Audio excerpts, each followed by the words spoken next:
welcome to this week's episode of the Bethel Culture Podcast. If you're here and you are confused by seeing us, no, we're not Kevin and Weston, but yes, we are here to inform, influence, and inspire you today. I am Stephanie Fogerty. And I'm Nicole Giza. And I am Amy Oxley. So we are changing things up a little bit today, and we get to talk a lot about some women's ministry and what's going on, but let's just first introduce ourselves and how ministries that we are involved in here at Bethel. So I serve in our nursery here with Kira every 6 weeks. We used to serve in youth ministry, but now our kids are growing and we're trying to let them have some of their time. So we love the leaders here that are taking care of that. So I'm no longer doing that, but I serve in, Mom to Mom. And I have a Friday women's Bible study as well. And I serve on Sundays in the preschool room on the rotating schedule, as well as lead the Mom to Mom ministry. And I can't remember what we called it, but that little women's ministry thing we had going, that as well. I'm heavily involved in Mom to Mom also, and some small group ministry, a little bit helping with Stephanie's Bible study, and just a variety of miscellaneous things. It's hard to think of all of them, but there's, things just come up here and there. Yeah. So we have a lot of ministries starting up this fall. One of them is Mom to Mom. So Nicole, can you tell us a little bit about what that is and when it meets? So Mom to Mom is a gathering of moms, just like it says. And so like our slogan, our tagline, whatever you want to call it, is where no mom stands alone. So we meet on the first and third Friday of the month from 9 to 11 from September to May. So we are off in the summers. And Amy, what's your role here with Mom to Mom? My role is assistant to the leader.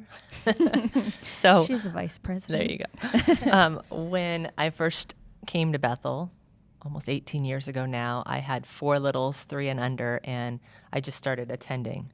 And it was such a lifeline to me and such an encouragement and place to kind of grow in community and so forth. But I knew I didn't have the capacity to serve at that time. But when Nikki Potter, who founded this ministry at Bethel many years ago, she was transitioning off leadership, and she'd asked Lynette Roberts to step in, and Lynette really wanted a co-leader to kind of help balance her out. And I thought that was something that I could do. So I'd much rather serve a little bit behind the scenes and not be the upfront person. We've had a variety of leaders, a few more different women since then, and I've just continued on in that role. Mm-hmm. What about you, Nicole? Share a bit about your history with Mom to Mom. So, and your role. Well, I can't remember my title. I'm the ministry lead, I think is what I'm technically called. She runs the ship. I'm the one who does the song and dances up front. And makes a fool of myself so nobody else has to.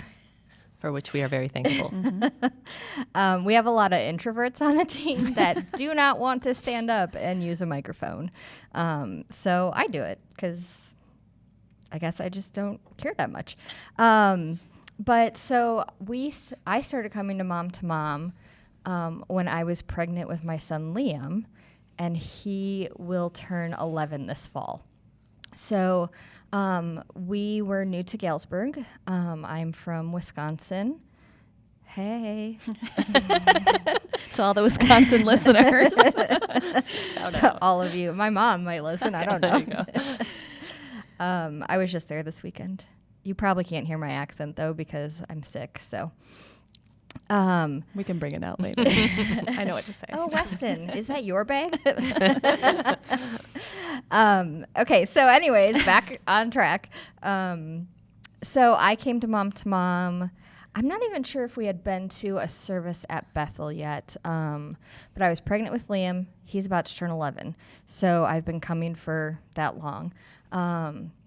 And being new to town, it was a really, really nice way to meet other people, but also to not have my kids with me for 2 hours twice a month, to be completely honest.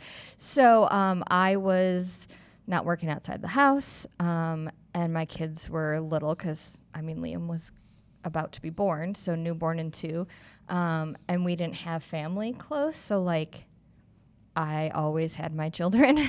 And so really, like, that, like, was just one of the most practical things about Mom to Mom was that I got someone else to hold my kids for 2 hours, and I could eat breakfast and, socialize without having them, all up in my biz for 2 hours. So Where did you hear about Mom to Mom?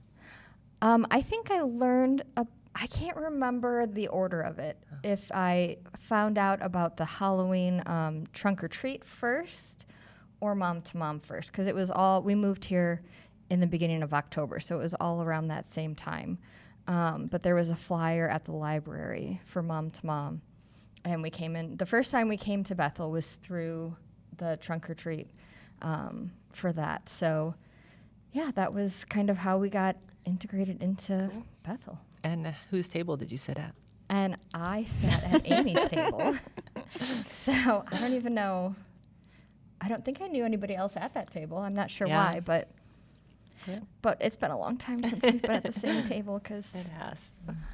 It's funny to think about that. You said about 11 years, right? Because Liam you were pregnant. And so I probably started when we were actually at Harvest. And so that's what I love about Mom to Mom too, is that it's not just for Bethel moms. You can have moms from all different churches in the area, which is really cool. So I came when I was attending Harvest, and then probably just a little bit more on and off. And now, obviously, when we started at Bethel almost 7 years ago, came consistently, and then eventually joined the team, which is super fun. It's a fun team to be a part of. And there's different roles, like mine this year and last year was helping find speakers and organizing them and sending out reminders and getting that going. But what other volunteer positions do we have in our Mom to Mom ministry? Yes, because there's a much bigger team than just the 3 of us. Yeah. So we have some really amazing women that we do ministry with. We have a hospitality team. So those people work in the kitchen. They hold the door. So when the mom is struggling to bring her hot dish that she made for breakfast that morning and her toddler and kid in a car seat, we have people at the door greeting them and helping them and welcoming them to Mom. So hospitality is kitchen and door greeters, and then we have a very, very large kid-to-kid program. So you can talk about those amazing volunteers who are saints, and we could not do what we do without them. Absolutely. You want me to talk about? Sorry. Yeah. Sorry. It's all Yes. good. So we are very fortunate to have Leslie Stransky as our kid-to-kid coordinator for the 3rd year? I think so. 3rd year this year, and she's just amazing with kids, and she's the one who coordinates kind of all the happenings of who goes to which room and keeps track of snacks and allergies and curriculum and all that. And she does a really nice job. But we have several key adult leaders that serve, but we also have tons of preteen and young teen homeschool kids that volunteer, which we are very thankful for. And I don't know if we said this already, but this is all free. Yes. Anyone can come. Kids ages 0 through, and then we have through junior high, or like for homeschool families. Basically through like elementary school. Elementary, that's right. And then once they become 12 or like 6th grade-ish, they're usually 7th helping. grade-ish. I don't know what Yeah, grades kids are in high homeschool. Once they are kind of old enough, they get taught how to serve in kid-to-kid and are able to come and do that as well. This kind of leads into the program in general. Can we talk about how we Yeah. do that? So we have 3 different areas or rooms. So basically we have the nursery, very similar to Sunday morning. We have the nursery for 0 to 3, potty trained-ish, which is just a lot of babies and a lot of toddlers running around having fun. And then we go in. Then they don't really have a curriculum, but they're just loved on and cared for in there. And then in our preschool room, we have an adult leader who helps, who does some actual lessons and crafts and snacks with our 3, 4, 5-year-olds. And then in the station, the homeschoolers meet, and that's kindergarten through 5th grade. And they have an even more of a structured time together with curriculum and so forth. So they're not just there to be babysat. They are getting content from the Bible and then fellowship with each other. And we hear over and over again that from moms how excited their kids are to come, which is a huge draw. Yes. And then while they are doing that, what are we doing? So we start our morning off with breakfast. So we just do a buffet, and we all just help bring food. So like every 2 or 3 times you come to mom, you just bring a dish to share. So it can be amazingly homemade, or we really like Casey's breakfast pizza. So it does not have to be anything fancy. It could be a bundle of oranges from Hy-Vee. We do not discriminate, but we have amazing, it's always amazing food. Like no matter who brings what, it ends up being delicious. So we just start with some time of fellowship. We sit in table groups. Yes, a round table like this. And so we just have a time of catching up with our friends, eating our breakfast. We do coffee with a lot of creamer flavors. None of us are coffee drinkers, which is so funny. But it's been this ongoing mom to mom has good coffee and good creamer, because that is what some moms live on. So we start with a time of that, and then I get up and go through the announcements and do my little song and dance, which is not a literal song and dance, just for any of you who are wondering. And then we do a devotional, which I think we're going to touch on what our theme this year is. Just do it now. Just do it now? Sure. Okay. Sure. You want to talk a little bit about our devotional theme? Sure. Our theme for the year in general this year is rooted. And we have a theme verse that fits really well with that. I'm going to go ahead and read that. It's Jeremiah 17:7-8.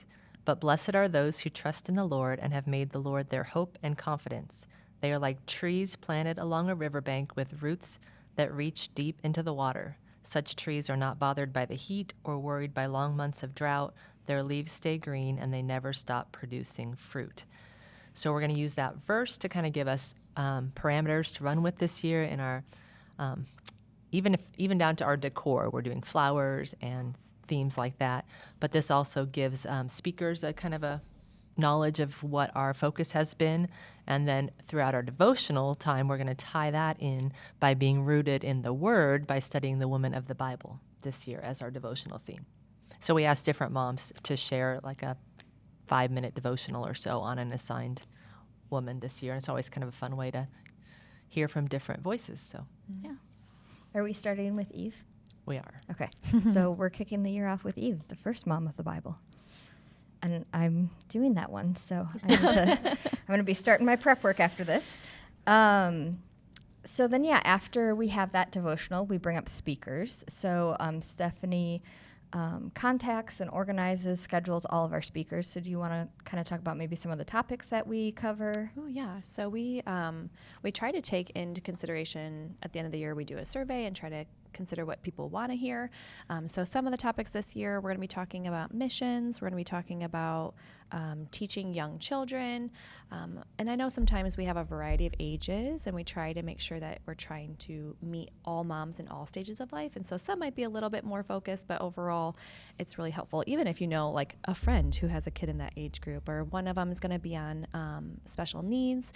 And I know one of those things is well, I don't have a special needs kid, but I have friends that do, and how can we help them, and how can we treat them? So we really do try to make the topics fit all moms at all stages of life. So we do have moms, I don't know if we've already said this, with babies, obviously, and then we have all the way up to moms with grandchildren. So it's a really cool group. Yeah. Yes, all moms, all ages, all stages are welcome at Mom to Mom, as well as from all of the Galesburg community, outlining community, other Galesburg churches, those who don't have a church home to regularly attend.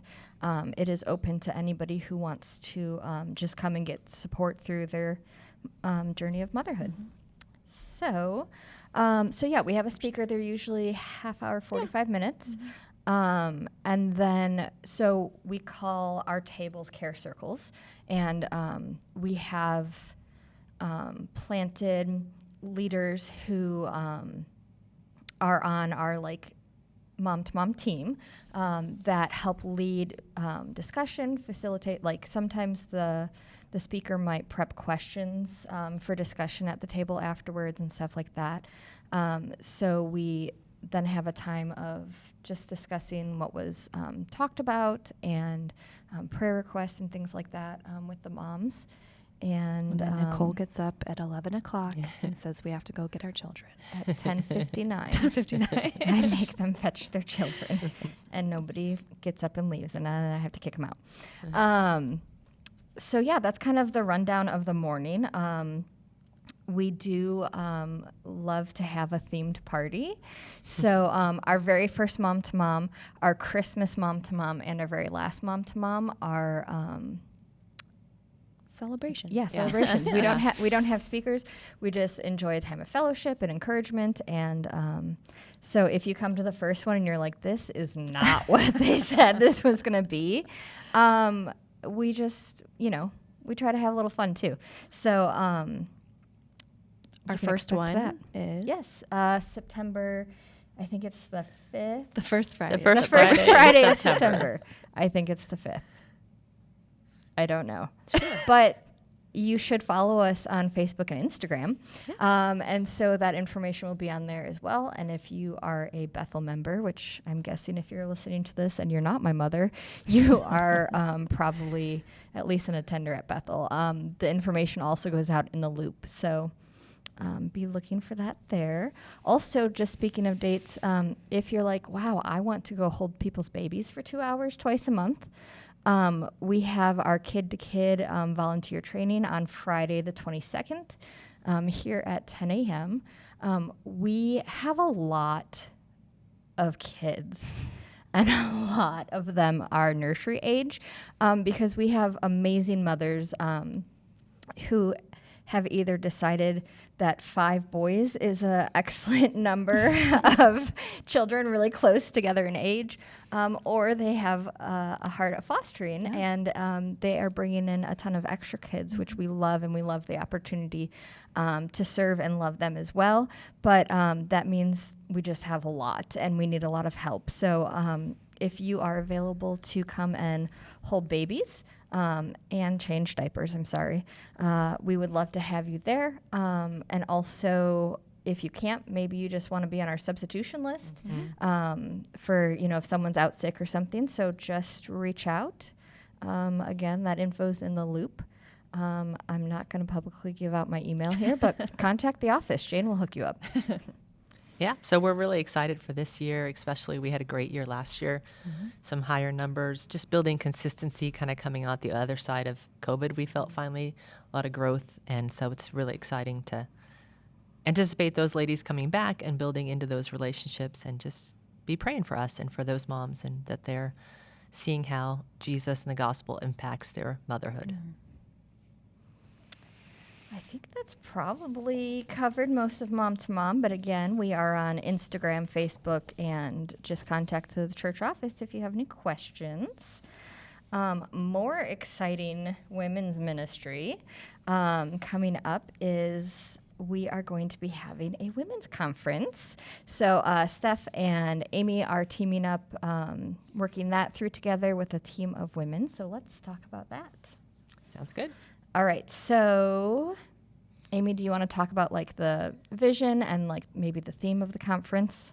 Sure, I'll jump in, but Stephanie, please jump in whatever I forget. It kind of came about, I felt like Stephanie and I had attended several conferences throughout the years at different places, and really kind of felt God nudging our hearts to offer something like that here at Bethel. We wanted our women to have the chance to experience that, some time away from regular life and time together, as well as with other women and other believers in the community, other women in the community, to be studying Scripture a little more deeply than they sometimes get a chance to. So we decided that this was the year we're going to make it happen, and we are ready and excited to kind of kick that off in October. Our theme and the name for it is called the Abide Conference. And so we are going to be studying John. No, this one's different. Yeah, John John 15. 15, Yeah, John yeah. 15. Sorry, we're doing a Bible study that's also called Abide that we're kicking off. So that's a fun theme for fall. So we are going to just kind of dig deep into that, and we're really excited to spend time together, like she said, with women, and have a little bit more focused time together. All right. And when is the conference? And how much does it cost? Yeah, so the conference, it's funny, I did not write this down, but I'm pretty sure it's October 4th and 5th. Is that wrong? No, I think it's you're right. the 3rd and 4th. 3rd and 4th, I okay. think. This is really bad. We're not good with We should have- dates. I should have written this down. My calendar's on the back table I should over have there. my calendar out. It's October 3rd and You 4th. can see the Bethel website, look it the up. Loop, or contact Jane in the office or Jamie, and they would be happy to help you. That's your camera, sweetie. I know. Oh, the picture. I'm okay, going to find yeah. my, The first Yeah, Friday yeah. and He said, Saturday the of graph- Weston's going to put a October. graphic up. So if you're watching this instead of listening, you will get that information. There you go. yeah, October 3rd and 4th. So There you go. it's official. You're right. I had... Which is a Friday and Saturday. Yes, Correct. Friday night, you can come. What to expect? We are going to have live music, and then this is actually a virtual conference. So our sessions will be watched on a video, which is by the Gospel Coalition. They're really good. So we'll have 3 different speakers, one on Friday and 2 on Saturday. And we will also have discussion time at tables. So bring your friends, sit with your friends, have fun, enjoy that time and that fellowship. And then, of course, we'll have food. So Friday night, we'll have some dessert. Saturday morning, we'll have breakfast and some snacks. All right. I didn't say the cost and sign up. Sorry Yes. about that. Want me to Well, say you that? want to Sure, cover yeah. how Yeah. much it Sure, costs sure. and how they can come. Our cost is only $25 if you sign up by September 12th. So to get that early bird rate. After that, it goes up $10 to $35 until September 26th, which is the last day to sign up, so that we can make sure to get enough welcome bags and food and so forth. Yeah. And you can sign up on Facebook. We have the links, or on our app, hopefully. Correct. Yes. And then also, if you don't like to use technology as much, that's okay, because you can also sign up in our lobby at Bethel Baptist Church. We have a sign-up sheet and an envelope that you can place things down for that. Yep. We probably should mention there is an option for an optional box lunch on Saturday. If you are, the conference ends around 12:30. So if you want to just get home, you can. If you want to stay, get a box lunch, stay and eat here, that's an option. Or if you want to go out with friends, that's an option too. We just wanted to make that an option for you, that you can click on the sign up, pay a little extra for that lunch. And then this is, again, for women. So any woman that wants to come, it's for you.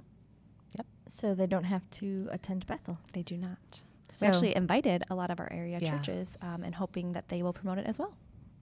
Awesome. Let's see. I think that covers Yeah. most of that. So we've got one more topic to cover, and then maybe some fun at the end too. So now we're just going to talk about obviously you guys are pastors' wives, right? And That's right. right now you are pastors' wives to pastors who are leading Bethel together in this season. And I have the honor of being on the search team for our next lead pastor. So I feel like I've been along for some of this process with the church. I know we are moving to change our bylaws so that we can allow a co-pastor model to be what leads Bethel. And so, that would probably be your husband if we had co-pastors, right? I mean, that's kind of It's an option. the one of the options out there. So tell us how you guys are feeling about that.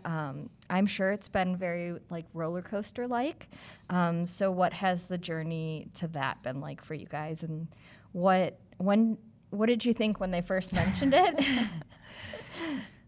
I think the beauty is it really has kind of come about so organically that it was never kind of a shock.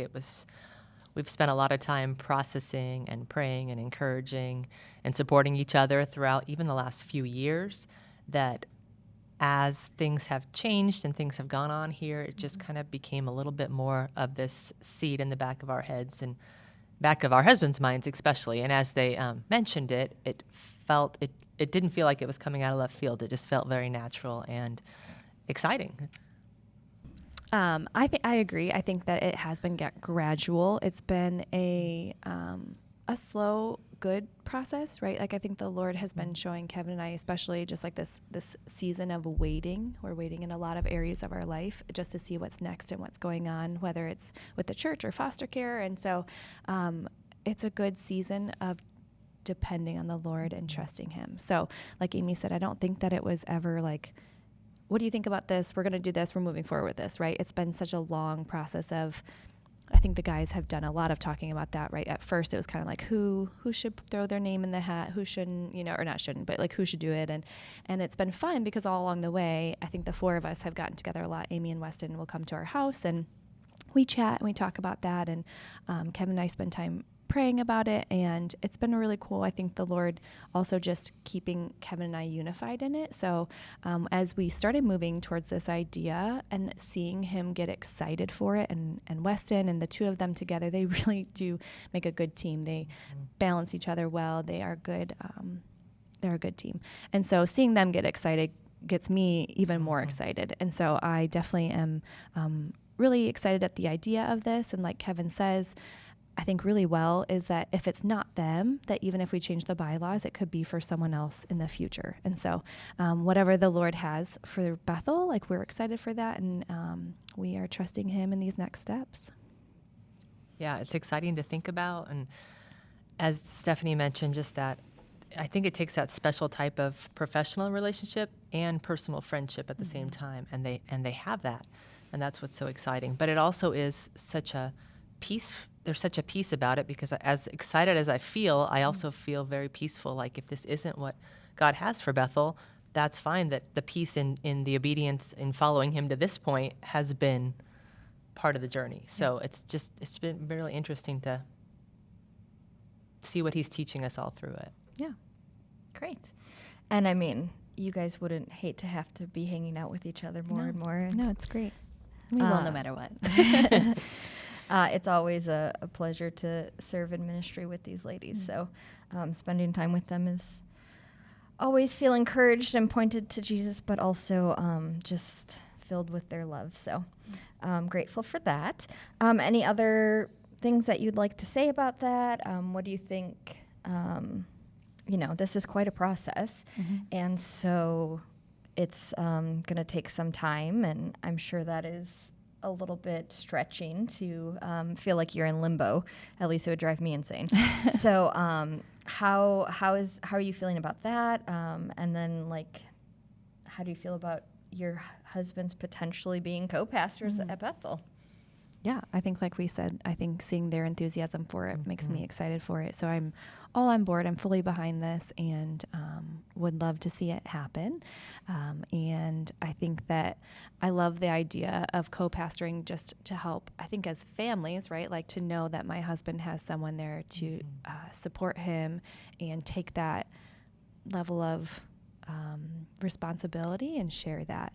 And so I think that is exciting for me to know that Kevin would have someone who could help him. And like they talk about, again, I think like if you've been to any of the meetings, if you listen to any of the other podcasts, right, like they talk about they enjoy sermon prepping together and planning the year out and then sitting in the offices. And so I get to see that, like the behind the scenes when Kevin talks about that. And sometimes we Marco Polo each other and how did this go? How did this not go? And so it's really fun to see that. And a team is important. I think otherwise you see a lot of pastors get burned out, and a lot of pastors can struggle with like being on this like high pedestal. And so we would love to see, again, if it's not Kevin and Weston, if it's someone else, that we get to see pastors come into this role where they can be encouraged and supported well, and having that co-pastor model. I would just add that even though the process is has its challenges and has been long, the fact that they are enjoying leading together in the meantime has been very immensely helpful. Yeah. So, and also just the idea that, yes, the workload can be a lot and the demands can be a lot, but the joy they get from what they're doing, I feel like Weston's tank hasn't been empty. It's been full, even though he's exhausted at times, if that makes sense. It's just a different type of synergy and energy that comes from following God's leading and being obedient to what He's got in store, and the idea of working together with somebody else who's on the same page as you like that. So 100% agree. Yeah. All right. Well, then I think we will move on to the very last thing we're going to talk about. I don't even know what time it is. Is that clock right? We might be a little long-winded, but it's okay. You guys are here for a good time, not a short time. And if you're here for a short time, you've been pausing it anyways and coming back. Or you just play it at 1.5 speed. Yeah, 1.5 speed is fine. So I thought we could also just kind of talk about something in our motherhood that has been encouraging to us, because maybe you're not a mom and you're listening to this and you're like, well, it wasn't until they started talking about the co-pastor model that I really felt any connection to these people. But, there's lots of ways to support and encourage moms. So you don't have to be a mom for this part. Just listen, and we'll tell you some cool stories from our motherhood journeys, and hopefully encourage you to encourage moms. So, Steph, you want to go first? Sure. Yeah. I feel like so many I could think of. And I think when we're talking about how to encourage moms, I think about the times that I've been discouraged, actually, and like when people are not kind. And so I think about plane rides a lot. I think about traveling with littles, and that is not fun. You could ask me stories, and I could tell you not great stories about that. But there was a good story, and it was something that I would like to do in the future. But I think we were traveling with Judah and Graham at the time. They were probably about 2 and 4 years old. And they were good travelers, but, they're busy. And at the end of the flight, there was a sweet older couple, and they just had praised us and the kids for just like how well they did. And we're talking to them as we're waiting for to walk off the plane. And then they handed Kevin, I think it was like $20 bill, and just said take them out for some ice cream. And it was just such a sweet little way to be encouraged that in our parenting, and then also like a tangible thing that we got to go celebrate our kids, and how, it was just it was really sweet. And it was something that Kevin and I see and we would like to do for parents. I mean, now, but also in the future as we get older and we're not in that season anymore. Amy, you want to go next? Sure. The first, the thing that jumped into mind first for something practical was I've had a couple times in my life. One of them was when I was pregnant with the twins, and I had a barely 1-year-old and barely 2-year-old at home. And I was to the point where it was towards the very end, and I wasn't allowed to drive anymore. I wasn't allowed to do much. I wasn't on bed rest or anything, but I had to take it pretty easy. And I was stressing over the state of the house. And I had some moms in my group, my Bible study group from my church at the time in California, who were in that next stage. And they didn't ask. They just said, we are coming over. We're going to clean your toilets. We're going to do all this stuff, And I was very hesitant. I hadn't had anybody do that before. I was really nervous about it, but they didn't really give me an option. And it was such a blessing to be able to just take that in and let them come in and do that and encourage me in that way. And then another time, since I've been here, after Quinn was in the hospital with RSV when he was little, and I was in that same kind of stage, and I had some friends come in and do something similar. So just that idea of not asking or saying, I'm happy to help or whatever, but actually just thinking of something concrete and going in and doing it is hugely encouraging and helpful. I love that, because if someone says can I come clean your toilets? I'm going to say no. Exactly. So it's no, you're that's coming? so Okay. nice of you, but that's okay. Right. Yeah. So I love that. And also, moms are constantly making decisions. So if you can help them by saying I'm going to bring you dinner. Would you like me to bring you dinner on Monday or Thursday? So that they can think about their schedule. But also it's just nice to have, you have 2 options. So you don't have to think when dinner, December, I don't know what we'll be doing.